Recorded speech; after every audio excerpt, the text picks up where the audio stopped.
Thutha wa guikara njera kwa ihinda rĩa mĩaka 18 kũrĩa arohetwo kĩoho kĩa maica, rĩu Emmanuel Kirabasi arahuhia rĩera rĩa wĩyathi thutha wa kũrekererio njera na tha cia president. Emmanuel aihũirwo nĩ gĩkeno kuona kũrĩ athuri a kĩama kĩa Makuma Narok matongoretio nĩ mũikarĩri gĩtĩ wa Oburu Mũthĩga arĩa merutĩire kũmũteithĩrĩria na kũmũhe kĩgĩna kĩrĩa akũhũthĩra kwambĩrĩria wĩra mwena wa Kajiado. Mũndũrũme ũyũ augĩte gũtirĩ andũ a bamĩrĩ yake meyumĩrĩtie kũmũtũnga, ũndũ ũrĩa ũtũmĩte ende kwambĩrĩria mũtũrĩre mwerũ kũraya na kwao mũciĩ. Nikitumai ya kwamba ni safari ndefu ya miaka 18.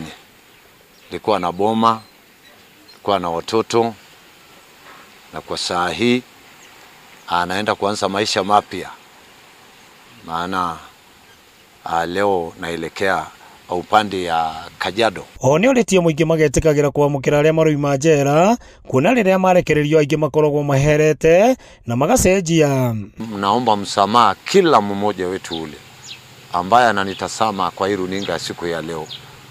Ninaomba msamaha kwa hata Wakenya wote. Napo leo siku kubwa katika maisha yangu. Na mtupokee kwa sababu ya kwamba huko tulikotoka tulisahau yale iliyopita.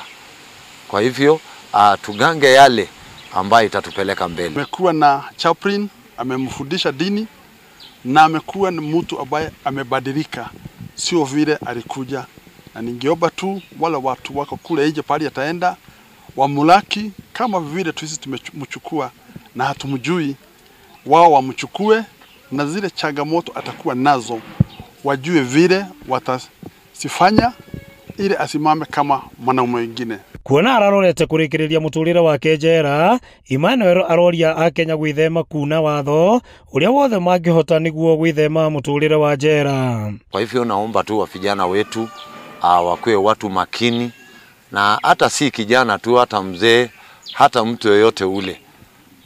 Pia nawatarisha kwa sababu kukaa kwa gereza si njia vile, ni njia ambayo lina machangamoto mingi. Kwa hivyo Wakenya wakubali sheria na waenende kwa njia mzuri.